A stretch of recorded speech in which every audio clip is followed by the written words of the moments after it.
Hey guys, कैसे हैं आप लोग? I hope you all will be good. This is Abhinay Nigam and I welcome you all on my YouTube channel. आज हम बात करेंगे कंप्यूटर साइंस इंजीनियरिंग के पूरे एनालिसिस पर।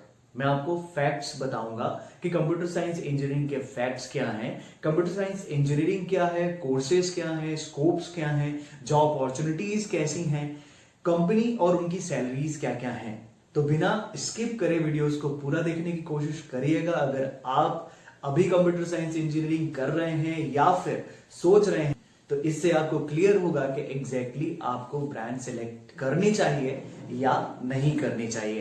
तो आइए दोस्तों समझते हैं कंप्यूटर साइंस इंजीनियरिंग का एक्चुअल मतलब क्या। कंप्यूटर साइंस एक ऐसी ब्रांच है जिसमें हम कंप्यूटर से जुड़ी हुई सारी चीजों को पढ़ते हैं। हम कंप्यूटर की थ्योरी, उसके पर रिसर्च, हम उसके कंपोनेंट्स के डिस्क्रिप्शंस, हम उसमें यूज होने वाली लैंग्वेजेस, प्रोग्रामिंग्स, एल्गोरिदम्स, इन सारी चीजों को समझ करके हम पूरे के पूरे कंप्यूटर सिस्टम्स को समझते हैं और उसमें इंक्लूड होने वाली सारी टेक्नोलॉजी को अंडरस्टैंड करते हैं। गाइस, आज हम चाहते या ना चाहते हुए डायरेक्टली इनडायरेक्टली कंप्यूटर का यूज ही करते हैं। चाहे हम फॉर्म भरने की बात करें, चाहे हम मोबाइल को रिचार्ज करने की बात करें, या फिर डीटीएच रिचार्ज हो गया, गैस रिचार्ज हो गया, इलेक्ट्रिसिटी बिल हो गया, या फिर ऑफिस का काम करने की बात करें। अभी वर्क फ्रॉम होम चल ही रहा है। और क्यों ना बात करें बच्चों की क्लासेस की, कॉलेजेस स्टूडेंट और बच्चे जो कि स्कूल्स में पढ़ते हैं, सभी की आजकल ऑनलाइन क्लासेस चल रही हैं, जो कि पॉसिबल फिजिबल हो पाया है केवल और केवल कंप्यूटर की मदद से। तो कंप्यूटर और इंटरनेट ये दोनों जब इंक्लूड होते हैं तो आती है branch computer science engineering information technology. Guys, आज मैं बात करने वाला हूं computer science engineering, computer engineering, information technology, informatics और साथ में सॉफ्टवेयर इंजीनियरिंग क्या डिफरेंस होता है। तो क्लियर कर दूं गाइस, इसमें कुछ भी डिफरेंस नहीं है। आप खुद ही सोचिए, एक कॉलेज में अगर केवल और केवल कंप्यूटर साइंस इंजीनियरिंग में 800 बच्चों का इंटरेस्ट है कि वो जाना चाहते हैं, तो क्या फिजिबल है कि वो केवल एक ही ब्रांच में जाए? तो नहीं है ना। इसलिए कंप्यूटर साइंस इंजीनियरिंग के पार्ट्स कर दिए गए हैं, अलग अलग नाम की ब्रांचेस फॉर्म कर दी गई हैं, ताकि वही 800 बच्चे जो कंप्यूटर साइंस इंजीनियरिंग के लिए सीकर हैं, जो चाहते हैं कि हम इसी ब्रांच को करें, उनको अलग अलग ब्रांच में भेज करके पढ़ाया वही जाता है, किन्हीं सब्जेक्ट्स को छोड़ करके जो स्पेसिफिक उस ब्रांच बिलोंग्ड होते हैं। तो गाइज, ये था कंप्यूटर साइंस इंजीनियरिंग का अपने आप में एक शॉर्ट रिव्यू। गाइज, अब हम बात करते हैं कंप्यूटर साइंस इंजीनियरिंग में होने वाले कोर्सेज की। यहां सर्टिफिकेट कोर्स से लेकर डॉक्टरेट्स तक अवेलेबल होती है। सर्टिफिकेट कोर्स जो कि 6 मंथ टू 1 ईयर तक का हो सकता है, जिसमें आप प्रोफेशनल सर्टिफिकेट्स लेते हैं। देन अगर आप बात करें डिप्लोमा की, तो diploma in computer science engineering भी अवेलेबल होता है, जिसे 3 साल में किया जाता है। इसमें सबसे जो ट्रेंडी होता है वो होता है BE BTech in computer science engineering, जिसमें काफी ज्यादा प्लेसमेंट्स होते हैं और जो 4 ईयर का होता है। अब गाइस, अगर फर्दर स्टडी करने की आपकी इच्छा है तो आप ME MTech in computer science engineering में देख सकते हैं। मास्टर्स इन कंप्यूटर एप्लीकेशंस भी कर सकते हैं, जो कि 2 साल का होता है। फर्दर स्टडी की और इच्छा है तो डॉक्टरेट भी कर सकते हैं, जो कि minimum 3 years and then 5-8 years तक का जाता है। वो डिपेंड करता है आपके प्रोजेक्ट्स पर कि आप कितना अच्छा प्रोजेक्ट्स कितने टाइम में हैंडल कर सकते हैं। तो गाइज, ये तो रहा कुछ कोर्सेज का अपना एक सिनेरियो जो कि कंप्यूटर साइंस इंजीनियरिंग में फॉलो होता है। यहां पे डिप्लोमा बीई बीटेक में इंटर कर सकता है। डिप्लोमा करने के बाद में 1 साल बीई बीटेक में बच जाता है, क्योंकि बीई बीटेक डिप्लोमा वालों को केवल 3 साल में कंप्लीट होता है और उनको रेगुलर डिग्री ही मिलती है। तो गाइज, अपॉर्चुनिटीज काफी ज्यादा है कोर्सेज को लेकर के। तो दोस्तों, अब इम्पॉर्टेंट है सब्जेक्ट्स के बारे में जानना। बहुत सारे बच्चों के डाउट होते हैं कि कंप्यूटर साइंस इंजीनियरिंग से रिलेटेड हमने 11th और 12th में कुछ भी नहीं पढ़ा है तो लैंग्वेज C++, जावा, और वो भी हमको अच्छे से नहीं आती, तो क्या हमें कंप्यूटर साइंस इंजीनियरिंग लेना चाहिए? तो हाँ दोस्तों, बिल्कुल लेना चाहिए। जो सब्जेक्ट्स आपको दिख रहे हैं, ये सारे सब्जेक्ट्स आपको कॉलेजेस में अच्छे से पढ़ाए जाते हैं। आप पर्सनली कोचिंग्स या इंस्टीट्यूशंस पे जाकर भी सीख सकते हैं, साथ में ऑनलाइन स्टडीज़ के थ्रू भी आप समझ सकते हैं। कुछ सब्जेक्ट जैसे data structure, discrete structures, object oriented programming, DBMS, OS, data mining, ये सभी कंप्यूटर साइंस इंजीनियरिंग में आपको पढ़ाए जाते हैं।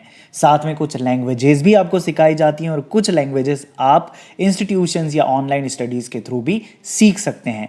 ये सारी स्किल्स से ही आप आगे बढ़ पाते हैं। दोस्तों, कंप्यूटर साइंस इंजीनियरिंग के सब्जेक्ट्स ही आईटी में पढ़ाए जाते हैं। एक और सब्जेक्ट इंट्रोड्यूस होता है बस, जिसको हम बोलते हैं बिग डेटा एनालिसिस।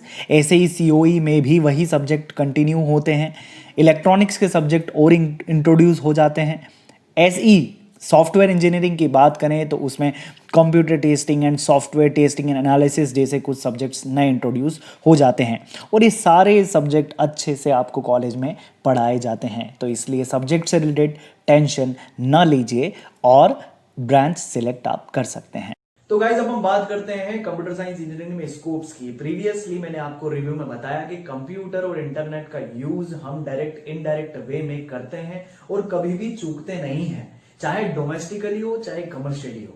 हम शिक्षा, hospitals, sports, education sectors, education department, financial institutions, financial sectors, government sectors, banking sectors, IT companies, software companies, schools and college, इन सभी जगह पर कंप्यूटर साइंस इंजीनियरिंग की बल्क रिक्वायरमेंट होती है। तो अगर रिक्वायरमेंट है तो स्कोप बहुत ज्यादा है। या आप इस स्टैटिस्टिक्स को जरा समझिए कि इंडिया की कैपिटल दिल्ली में इटसेल्फ 50,000 प्लस आईटी की कंपनीज हैं। अभी तो मैंने गुड़गांव और नोएडा को इंक्लूड ही नहीं करा, दैट मींस एनसीआर की बात ही नहीं करी। अगर मैं यहां इंक्लूड कर लूं बॉम्बे को, हैदराबाद, पुणे, बैंगलोर, जो आईटी हब्स के नाम से जाने जाते हैं, इन सभी की रिक्वायरमेंट अगर मैं मिलाकर बात करूं तो काफी बड़ा स्कोप है। तो स्कोप का आप टेंशन मत लीजिए कि कंप्यूटर साइंस इंजीनियरिंग में स्कोप्स है या नहीं, बहुत स्कोप्स हैं। तो गाइस अब हम बात करते हैं अपॉर्चुनिटीज की। अब अपॉर्चुनिटी की मैं अभी बात कर रहा हूं जो कि स्कोप से रिलेटेड है। स्कोप अगर बहुत ज्यादा होगा, जो अपॉर्चुनिटीज बहुत ज्यादा होंगी, बहुत ही ज्यादा होंगी। बट यहां प्लेसमेंट्स और उनकी सैलरीज जो एक्चुअली आप सुनना चाहते हो, तो टायर 1 कॉलेजेस जैसे आईआईटीज, एनआईटी, आईआईएससीज, ये हो गए, इसमें भर भर के आईटी की कंपनीज आती हैं, सॉफ्टवेयर की कंपनीज आती हैं जो बच्चों को ले जाती हैं, क्योंकि पका पकाया चीज होती है। वहां बहुत सारी कंपनीज आई, आप पहले से प्रिपेयर्ड होती हो एंड देन इंटरव्यू क्रैक करना होता है और फिर आप अच्छा खासा एक पैकेज ले लेते हो। बट सीआर तक के पैकेज पर कुछ ही लोग पहुंच पाते हैं, पर पहुंचते हैं। गूगल अपने आप में 1 CR का एक पैकेज देती है, इससे ज्यादा का देती है। गूगल इंडिया की बात करें 25 लाख प्लस वहां पर एक एवरेज जाता है।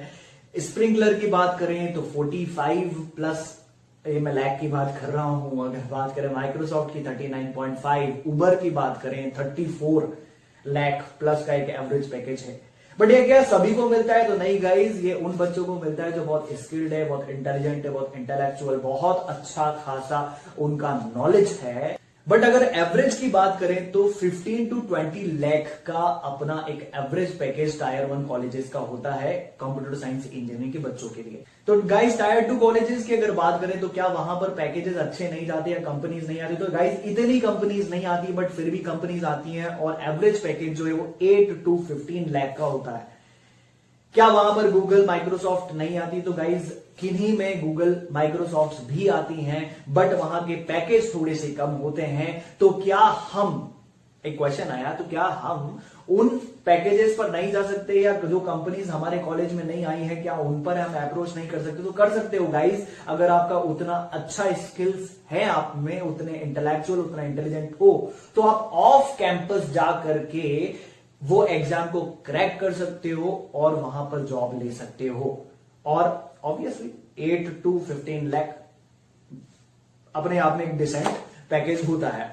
अगर बात करें गाइस टायर 3 कॉलेजेस की, तो क्या इसमें जाना ही नहीं चाहिए? कंप्यूटर साइंस इंजीनियरिंग लेना ही नहीं चाहिए? कंपनीज आती नहीं है, बिल्कुल भी प्लेसमेंट नहीं होता? तो ऐसा नहीं है, यहां पर भी कंपनीज आती है, क्योंकि मैंने आपको बताया कि बहुत सारी कंपनीज है। तो कुछ ब्रांड कंपनीज है और कुछ स्टार्टअप्स हैं, ठीक है। कुछ अभी अच्छे एक इंट्रोडक्शन लेवल पर है, कुछ ग्रोथ पीरियड पर है। तो कंपनीज आपको बहुत अलग अलग एंड पर मिलती है और अलग अलग अपॉर्चुनिटीज भी देती है। तो टायर 3 कॉलेजेस में भी कंपनीज आती हैं और वहां का जो एक एवरेज पैकेज होता है वो 4 to 8 लाख का होता है। और कुछ बच्चे अच्छे कॉलेजेस जो हैं, जो टॉप 100 टॉप 50s में आते हैं, उनके यहां से 11 12 13 लाख के पैकेजेस भी जाते हैं, बट उसमें 2 या 3 स्टूडेंट्स होते हैं। ऑब्वियसली जो इंटेलिजेंट होगा उसको अगर अच्छा कॉलेज नहीं मिला, बट वो अपनी प्लेस बना लेगा। अब मैं टायर 3 कॉलेजेस के लिए एक सजेस्ट करना चाहता हूं कि कंप्यूटर साइंस इंजीनियरिंग में अगर अच्छा प्लेसमेंट चाहते हैं, अच्छा पैकेज चाहते हैं, तो उन्हें क्या करना चाहिए, ये मैं मेरी साइड से एक सजेस्ट करता हूं आपको। गाइज, सेकेंड और थर्ड ईयर में इंटर्नशिप होती है। आप इंटर्नशिप में ये प्लान करें कि आप 2 कंपनीज डिसाइड करें। एक वो कंपनीज हो जो स्टार्टअप हो आईटी या सॉफ्टवेयर का, और एक कंपनी वो ब्रांड हो। अब मैं स्टार्टअप की बात इसलिए करा क्योंकि जो कंपनी नई नई बनती हैं उसमें नए नए क्वेरीज आती हैं, नई चीजें इन्वॉल्व होती है और नई चीजें आपको सीखने को मिलती है और बहुत ज्यादा आपको मेहनत करनी पड़ती है, क्योंकि टायर 3 कॉलेजेस को मेहनत करनी पड़ती है, उनको स्किल्स लेनी पड़ेंगी, लगातार मेहनत करना पड़ेगा। ऑब्वियसली टायर 1 टायर 2 को इतना ज्यादा दिक्कत नहीं आती, बट टायर 3 को काम करना पड़ेगा। तो छोटे स्टार्टअप पर आप काम करके चीजों को सीखिए, लर्न करिए, स्किल्स गेन करिए, एंड फिर आप जो नेक्स्ट कंपनी ब्रांड जिसकी मैं बात कर रहा हूं उस पर जाकर के देखिए उसमें कैसा काम होता है, ऑर्गेनाइजेशन कैसे रन होती है, प्रोजेक्ट्स कैसे लिए जाते हैं और कैसे कंप्लीट किए जाते हैं। तो आपको इन दोनों का जब एक्सपीरियंस होगा और इंटर्नशिप आप कर चुके होंगे तो आप वेल प्रिपेयर्ड हो जाएंगे ग्राउंड लेवल पर भी काम करने के लिए, और वेल प्रिपेयर्ड हो जाएंगे कि बड़े इंस्टीट्यूशंस या बड़े कंपनीज कैसे वर्क करती हैं। तो गाइज, इन दोनों का एक्सपीरियंस आपको एक बहुत अच्छी प्लेस प्रोवाइड करवाएगा। दैट मींस अच्छा प्लेसमेंट, अच्छा जॉब, अच्छी सैलरी और लेविश लाइफ। गाइज, एक बात और क्लियर कर दूं कि आपको कंप्यूटर साइंस इंजीनियरिंग में जो ग्रोथ मिलती है वो किस पर्टिकुलर टेक्नोलॉजी या प्लेटफॉर्म पे आप काम कर रहे हो उससे मिलती है। दैट मींस आपने कौन सा सेक्टर चूज किया हुआ है। आपने HTML किया हुआ है, आप फ्रंट एंड पर काम कर रहे हो, आप बैक एंड पर काम कर रहे हो, मजांतो का यूज कर रहे हो, पेन कार्ड का यूज कर रहे हो, लैरावेल पे काम कर रहे हो, या आप अगर ऐप डेवलपर तो ऐप स्टोर के बारे में आपको समझना पड़ेगा, UI के बारे में आपको बहुत अच्छे से पता होना चाहिए। IT सेक्टर्स वाले, इंफॉर्मेटिक्स वाले हैं तो उनको डिजिटल मार्केटिंग में बहुत अच्छा काम कर सकते हैं, paid and non paid campaign पर जा सकते हैं, मेल राइटिंग पर जा सकते हैं। उनके लिए उनको SMO को समझना पड़ेगा, SOE को समझना पड़ेगा। तो इन सब चीजों पर काम करने के बाद में आपको एक्चुअल ये पता चलता है कि यार किस फील्ड में बहुत ज्यादा पैसा है। दैट मीन्स इंटरेस्ट डेवलप होता है, इंटरेस्ट के अकॉर्डिंग आप चीजें सिलेक्ट करते हो, प्रोजेक्ट करते हो। मतलब आपको अगर कंप्यूटर की थ्योरी में इंटरेस्ट है तो आप कंप्यूटर एंड रिसर्च पर चले जाइए, अगर नेटवर्किंग में है तो आप उससे रिलेटेड चीजें पढ़ना चालू करिए, कोर्स करना चालू करिए, एल्गोरिदम्स में इंटरेस्टेड है तो उसके बारे में पढ़िए, प्रोग्रामिंग लैंग्वेज में आप बहुत अच्छा कर सकते हो, सॉफ्टवेयर इंजीनियरिंग में आप समझ सकते हो कि डेटा रिट्रीविंग, डेटा को कलेक्ट कैसे करते हैं, वो कम्युनिकेशन को आप स्टोर कैसे कर सकते हो, इन सब चीजों से रिलेटेड आप समझ सकते हो। कंप्यूटर एक हार्डवेयर की फील्ड भी ओपन करता है, कंप्यूटर के पार्ट्स, उसके डिस्क्रिप्शन, उसके कंपोनेंट्स किस मैनर में वर्क करते हैं, क्या सर्किट डिजाइन, कैसे सर्किट्स में नए नए चेंजेस करके नए प्रोडक्ट्स को आप डेवलप कर सकते हो, उस साइड का भी आपको कंप्लीट नॉलेज होगा। आज का जो ट्रेंड ही है जैसे ग्राफिक्स, कंप्यूटर ग्राफिक्स, जैसे आपको अगर पसंद आता है एंटरटेनमेंट गेमिंग बहुत ज्यादा पैसा है, तो अगर उससे रिलेटेड आपको चीजें इंटरेस्ट डेवलप हो जाता है तो आप अपने अकॉर्डिंग फील्ड चूज करके अलग अलग कंपनीज टारगेट कर सकते हो।